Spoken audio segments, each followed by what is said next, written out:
29th hour.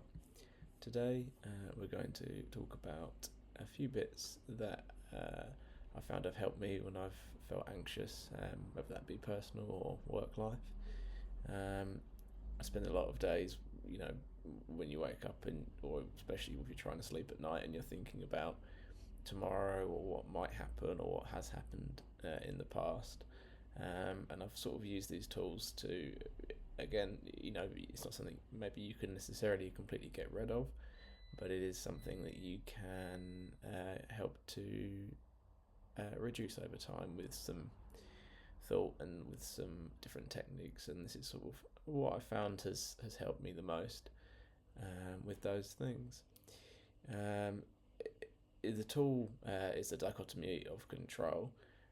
It's sort of the feeling when you're playing a game that you can't win, and it's the ability to sort of filter what is and isn't within your control. So I tried to stop running from what I was scared of, and sort of the obstacle is the way, feeling of sort of trying to face these things head on. So that way I'm not sort of just dealing with life as it comes or being so very reactional to everything. I'm trying to get on top of things more before they're actually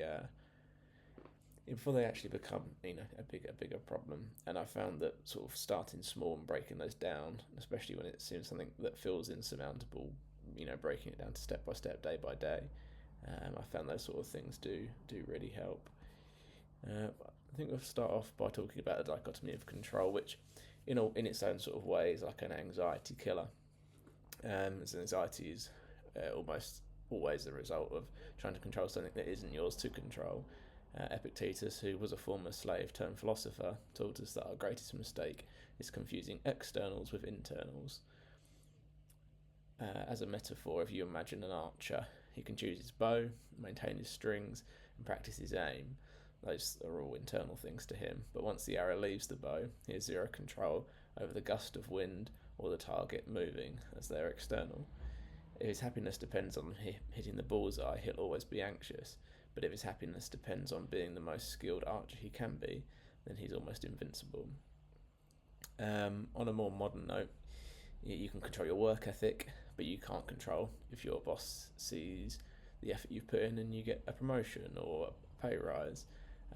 You can control how you treat your partner, but you can't control how they feel about you, even if you might want to. And I think it's sort of the power phrase of, if it's not under my control, then it's nothing to me. And that's not that you don't care, it just means that you don't let those particular things disrupt your inner peace.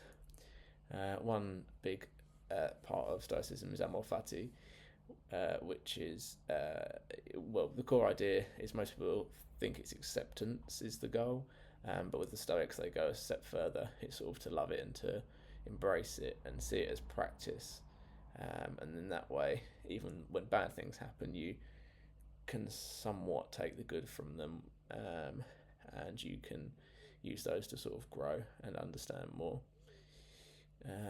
There's a metaphor about fire, and Marcus Aurelius said that a small candle is extinguished by the wind, but great fire consumes everything and uses it to grow brighter. So in other words, don't let the anxiety be the wind that blows you out, let it be the fuel that makes your fire hotter. And you can also, what I try and do a lot of the time is change the narrative and change why I'm thinking about it. So instead of asking why is it happening to me, I try to ask, why is this happening for me? What can I learn, what can I grow from the negative experience? Because the negative experience is going to happen anyway, regardless of whether you want it to or not, basically, and that's not something that you have control over, which is something I try and remind myself each day when things start to feel a bit too much.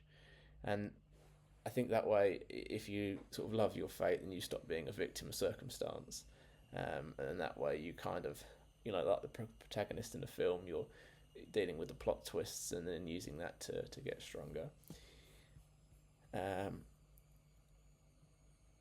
And there's also the exposure therapy part of philosophy.